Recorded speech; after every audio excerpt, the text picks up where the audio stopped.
Håkan Johansson. Dalby som är uppe och klittrar på Pelle. Går det lyckligt? Jajamensan. Då snackar vi rattridare. Pelle Björklöv. Vi har Robban Krondahl. Vi har Tony Bure. Vi har Johan Nilsson. Robban Krondahl går upp i ledningen. Nu har han suttit in över rallen. Nu är det bara att åka, Robban. Pelle Björklöv på andra platsen. Tony Bure.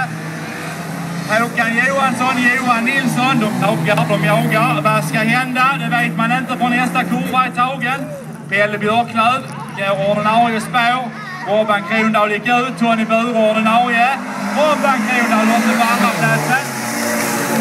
Tony Bure tar tillbaka den eventuellt kanske. Ja, nej, ja. Pelle Björklöv öppnar upp den. Det gick bra. Robban Krondahl. Aj. Icke bra. Håkan Johansson körde in i den. Hoppas det är bra både med Håkan och Robban. Leder gör Pelle Björklöv. Tony Bure ligger tvåa. Johan Nilsson ligger trea. Håkan Johansson fyra. Och Robban Krondahl fyra. Och Håkan har fått lite taskig hjulställning. Då ska vi se när vi går ut på sista varvet har vi i ledning Pelle Björklöv. Han löser sin skort men aldrig har gjort annat. Tony Bure har fått ordning på BMWn. Robban Krondahl. Kom igen.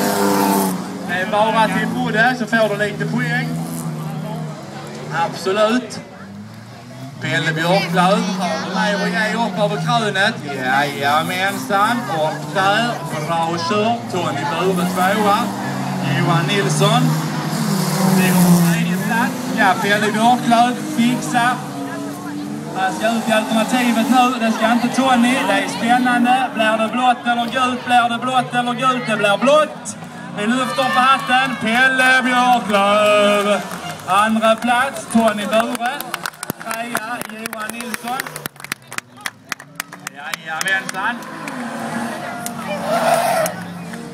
Här kör de ut och grinden öppnar sig denna gången.